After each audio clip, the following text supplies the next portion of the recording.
Всем хай, с вами Рубилайн. Да, ребят, я знаю, что вы, скорее всего, ждете новостей про Лунтика X.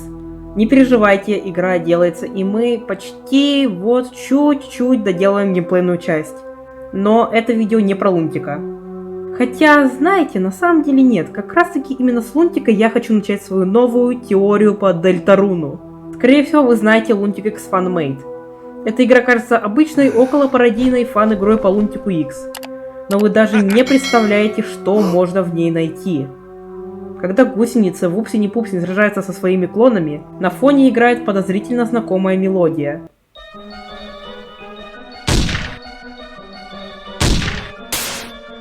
Эта музыка является музыкой Гастера. Совпадение? Что же, не думаю. Давайте рассмотрим то, как гусеницы связаны с Гастером. Мы уже знаем, что Гастер связан с зеленым цветом. Гусеницы зеленые, а на их белых слюнявчиках красная ягода и синяя ягода. Красный цвет ассоциируется с папирусом, а синий с сансом. И гусеницы братья. Все пока что сходится. Но также в мультике у гусениц есть троюродные братья Тяпсень и Ляпсень. У Вупсиня и Пупсиня одежда красная, у Тяпсиня и Ляпсиня синяя. Это тоже можно привязать к цветам братьев-скелетов. Однако, обратите внимание на слюнявчики Тяпсиня и Ляпсиня. Ягоды на них оранжевые. Также в одной из серий появляется еще одна гусеница, рыжая с оранжевой окраской, а не зеленая. Третья гусеница между двумя братьями. Но связан ли оранжевый цвет с Гастером или братьями-скелетами? А теперь другой вопрос. Что вообще значит оранжевый цвет в Андертейле и Дельтаруне? В Андертейле есть оранжевая душа, душа храбрости. На что многие не обращают внимания, так это то, что все души, кроме оранжевой, соответствуют по своей сути цветам РГБ. Оранжевый цвет является промежуточным между желтым и красным, то есть оранжевый цвет выделяется на фоне всех остальных цветов. Также оранжевыми в Андертейле являются атаки, сквозь которые надо двигаться, что в игре противопоставляется голубым атакам, сквозь которые надо стоять. Изначально можно было предположить, что атаки соответствуют оранжевой и бирюзовой душе, то есть с оранжевыми атаками надо быть смелым и двигаться, а голубые атаки надо терпеть и поэтому стоять на месте. Однако, мы уже упоминали РГБ, и там для оранжевого цвета бирюзовый цвет, цвет души терпения, не является противоположным, а противоположным является промежуточный цвет между бирюзовым и синим. Как раз таки этот цвет мы будем называть голубым. Если присмотреться, именно такого цвета атаки, с которыми надо стоять. Получается, мы делаем вывод, что голубые атаки не связаны с бирюзовой душой, а значит голубой цвет это не цвет терпения, а что-то иное. Теперь рассмотрим оранжевый цвет в Дельтаруне.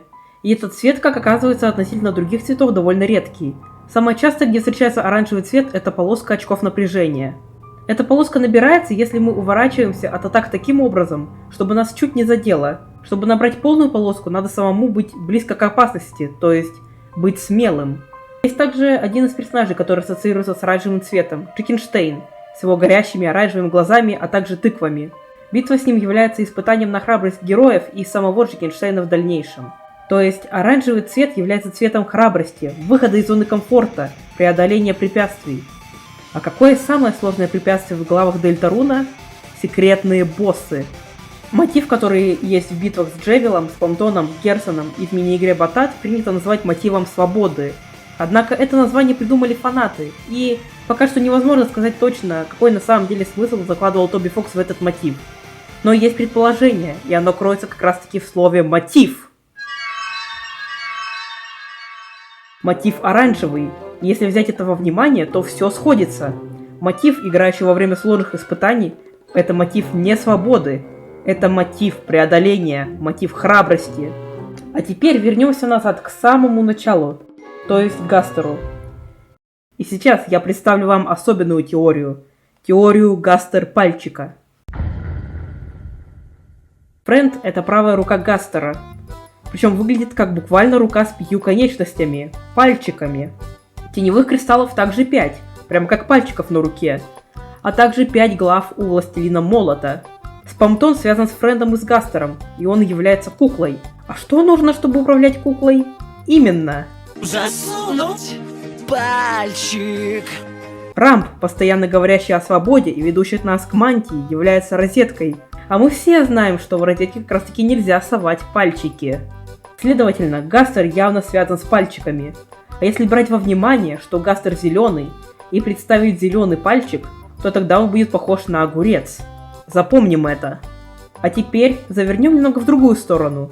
Вернемся к Френду и Спамтону. Когда Спамтон получает новое тело, им управляют пальчики на ниточках.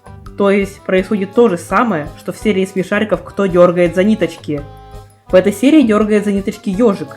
В разных мультиках прослеживается тема ежиков, которые являются лучшими друзьями медведей и помогают им. И в смешариках есть медведь, Копатыч, которому также иногда помогает ежик. И вот где соединяются все наши ниточки. Огурец Гастера – это огурец от Копатыча. А еще Копатыч оранжевый. Получается, что Гастер как Копатыч, а оранжевый цвет связан с Гастером. Но ведь с Гастером связан зеленый цвет. А что если с Гастером связаны оба этих цвета? Первая зеленая. Вторая оранжевая. Вернемся к Спамтону. Одна из его атак – это атака деньгами. И Спамтон в принципе связан с деньгами. А чем обычно являются деньги? Монетками. Если присмотреться к магазину «Монетка», можно увидеть знакомые цвета – оранжевый и зеленый. Однако они разделены посередине белым цветом. Цветом, которым обычно становятся гонеры, каким и стал Гастер после попадания в некое свое творение. Поэтому можно предположить, что когда Гастер упал, он не просто стал рассыпающимся нечтом. Он разделился на две половины – зеленую и оранжевую. Чем отличаются эти половины? Для того, чтобы это понять, надо сначала определить, кем является оранжевый Гастер. И для этого мы вернемся к Копатычу. Копатыч притворился машинистом паровозика. В фильме «Смешарики. Начало» Копатыч был супергероем Люсьеном. Он был в маске. Хоть эту маску называют синей в мультике, однако сама она является скорее светло-синей. Или же голубой. Под голубой маской скрывался оранжевый Копатыч. Голубая маска давила на него, пристраивала его к тому, каким он должен быть. В конце фильма Копатыч попадает в другое место, где он снимает маску, становясь самим собой, и остается жить в новом для себя мире навсегда. Оранжевый Гастер, скорее всего, также попал в другой для себя мир – мир Дельтаруна. Однако он хочет остаться жить в этом мире, как и Копатыч. Скорее всего, помешать ему жить в этом новом мире может пророчество. Если следовать теории, что Сноугрейв следует по пророчеству, то получается, что и Сноугрейв, и пророчество против оранжевого Гастера, так как лед, а также панели пророчества голубого цвета, противоположного оранжевому. Это цвет безысходности, невозможности ничего изменить и апатии. Можно также вспомнить Санса в голубой куртке, такие настроения как раз про него. То, что оранжевый Гастер выступает против зеленого, можно проследить во время битвы с Ярамом. Во-первых, Ярам сам имеет оранжевый цвет, а победить его нам помогают зеленые конфетки. Во-вторых, тема Ярама называется Burning Eyes – горящие глаза. Помните, что говорил Копатыч? Где огонь в глазах? Где жажда победы? Еще больше огня! Да и сам Ярам также испытывает нас на храбрость. Как именно оранжевый Гастер противостоит зеленому? Ответ есть. Оранжевый Гастер – это и есть человек за деревом. Эту личность принято называть Эгманом, так как он дает главному герою яйца. В нынешней, не самой удачной, английской адаптации смешариков Копатыча озвучивает Майк Поллок, актер Эгмана. I managed to oversleep this season. Normally I sleep 3 days less than this. After Sonic ruined my interstellar amusement park, I stumbled upon a dark primordial essence. Скорее всего, яйца и помогут победить зеленого Гастера. А теперь распишем все концовки и кому они будут выгодны. Обычный путь. Скорее всего, ничего не произойдет. Все герои будут счастливы. В это время зеленый и оранжевый Гастеры так и останутся в небытие. Обычный путь, но со всеми теневыми кристаллами. Мы уже знаем о мотиве преодоления и о том, что теневые кристаллы являются пальчиками. Но также мы знаем о 5 яйцах. Как мне кажется, в этом пути произойдет прямая конфронтация двух Гастеров. И если мы соберем все яйца, то тогда у оранжевого Гастера шанс победить будет гораздо выше. И по итогу он сможет остаться в Хоумтауне со всеми остальными героями. Сноугрейв, холод, голубой цвет сломают всю нашу храбрость и сломают оранжевого Гастера. Произойдет та самая катастрофа, к которой стремится зеленый Гастер. Возвращаясь к Гастер-пальчику, если зеленый пальчик это огурец, то оранжевый пальчик это морковка. А морковка сама по себе является сочетанием оранжевого и зеленого. А также тема, где постоянно поется о морковке, играет в смешариках в серии «Большой куш». И также там поется... О, газики! Crazy Game, безумная игра, чем и является сам Дельтарун. А вот вам еще последний факт на подумать. На протяжении классических смешариков Копатыч часто противостоит зеленой гусенице. Так, небольшое включение из будущего. Совсем недавно вышел новый трейлер истории игрушек 5. Я твой друг. Прикол в том, что на этот трейлер отреагировал сам Тоби Фокс. И люди уже строят теории о возрождении Friend Inside Me. Все, что я скажу, так это то, что и у Вуди, и у Копатыча есть шляпа. Я надеюсь, что вам понравилась эта теория. Попрыгайте на одной ноге 10 раз, поставьте лайк, нажмите на кнопку подписаться носом, а также напишите в комментариях, какой ваш любимый цвет. До свидания, чебуреки!